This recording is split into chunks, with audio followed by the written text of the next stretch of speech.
Selamat malam, izin melaporkan patroli rayon melaksanakan giat patroli seputaran wilayah Minting, memantau giat-giat masyarakat pada malam hari ini dan terpantau sunyi dan sepi, situasi aman terkendali.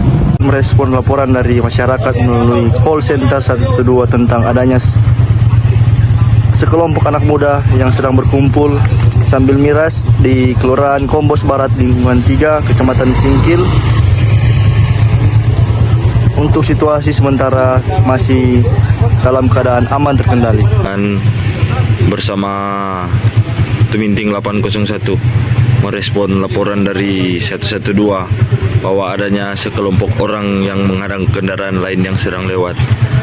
Namun sesampainya di TKP, Rayon Gabungan bersama Tuminting 801 Nil itu Komandan Rayon melaksanakan giat pemeriksaan untuk anak-anak muda yang sementara nongkrong di pinggir jalan, sajam nihil, minuman keras minihil, situasi aman terkendali.